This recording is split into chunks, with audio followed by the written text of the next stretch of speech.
Hello world, I am What If Study, and today we are doing What If Deku.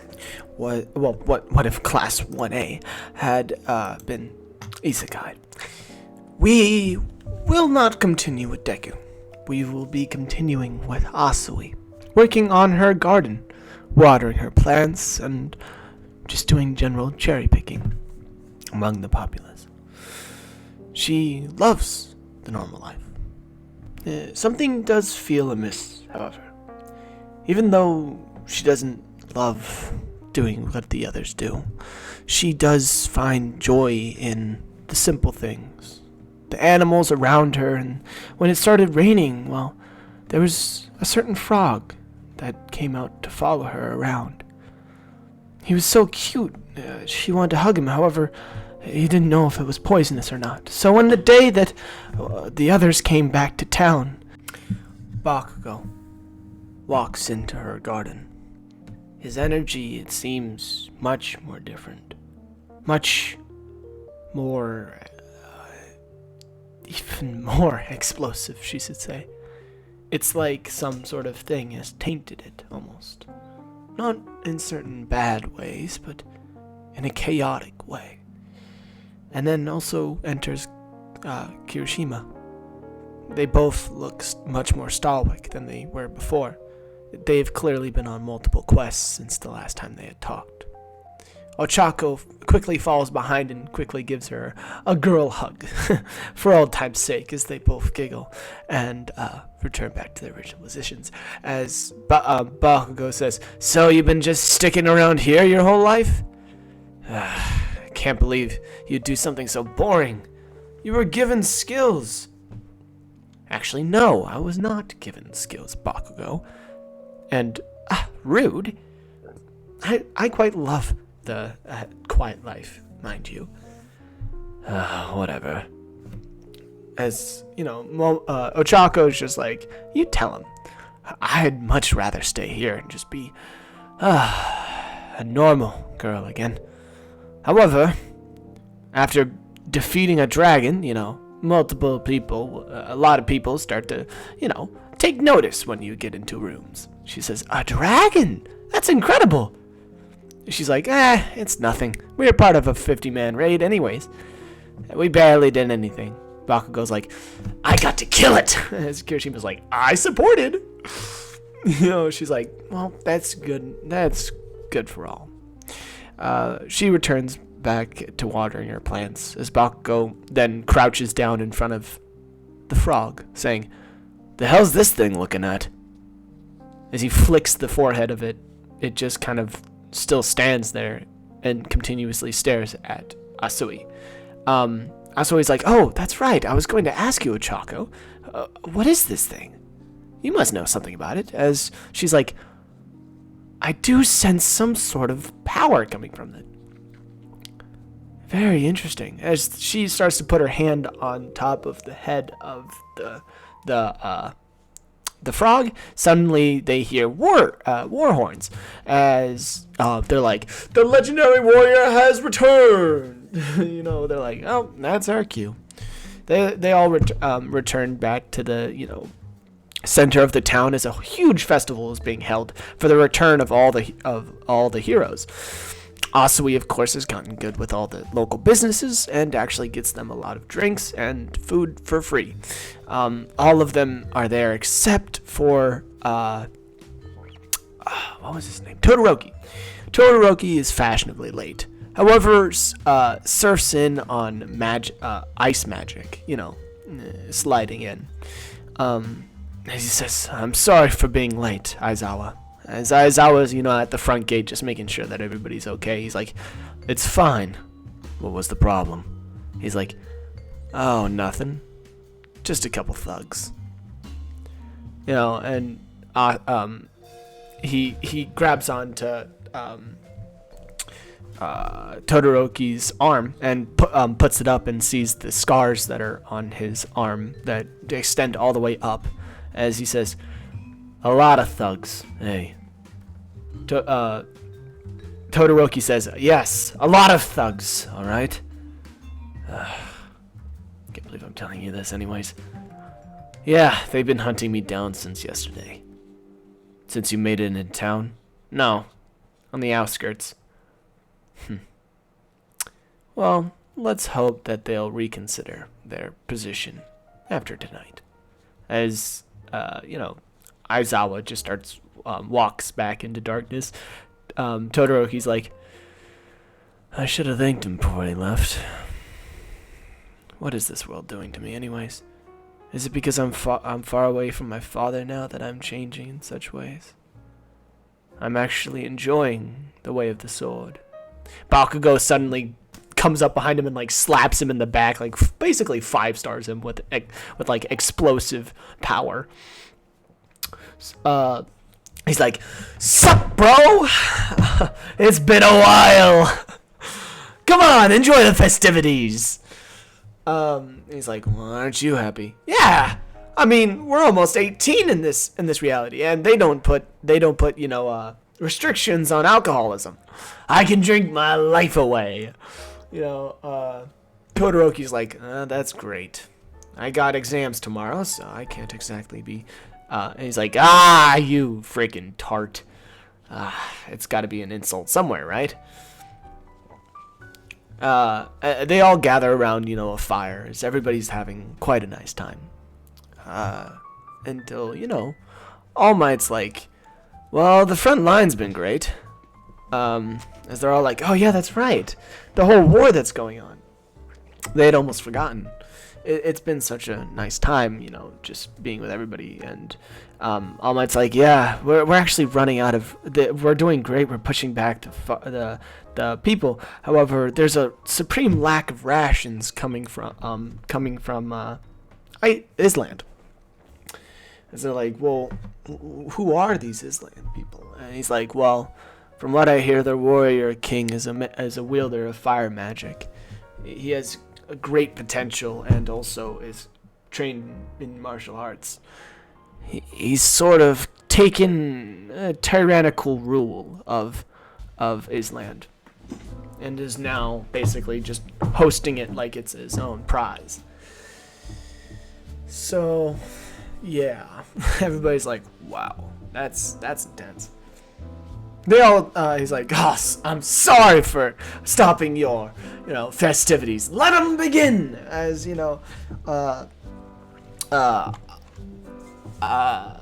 was it called? Oh, yeah, I had, Choco. She would do this thing where she would have everybody, like, get in a group and they would lock hands, and then she would make everybody, she would use gravity magic and make everybody bounce, go up into the air, and they would like soar up into the air. And with Bakugo there to shoot flames out from the back, they were able to go up into the sky and see all around. And the sky was so beautiful in the dark. They had all this moment where everybody was there, and it wasn't good, it was great. Every single star in the sky there to be with them. But the sun, what was that? The sun, Asui said. We're missing the sun. She says, well, you can't have the night without the sun, Ochako says. I get it, you miss Deku. I do too. Speaking of missing people, and they all drift back down to Earth. Where, the tail guy, what happened to him? Tsukiyomi, who is there now, says that, he's been going in multiple dungeons by himself. He's actually leveled up. He's able to take down almost level 20s by himself now, given support and also guidance and also knowledge on the enemy. They're like, oh, that's incredible, because most of them can't even take down something level 10 without support. So after this whole festival, everybody goes their separate ways once more. The whole kingdom's like that was incredible. You know, this whole festival was hosted for them, and then like they go back down to their own ways. Asui returns back to the garden, however, staring at this frog as she pokes it in the face and says, "Go away." It doesn't. Lick. As then it licks her hand. It licks her hand basically. Yeah. What do frogs do? They shoot at their tongue like a heat-seeking missile. Yeah, I guess that would hurt. It just baps her hand, and she's like, "That actually kind of tickled. So you do listen to me."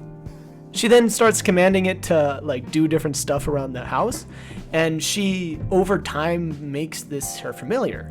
She doesn't even know it though, as she starts to feel nature. After all, she was able to feel people's energy before, and she didn't even notice. She just thought it was her natural intuition. She starts to feel much more in depth with nature over time.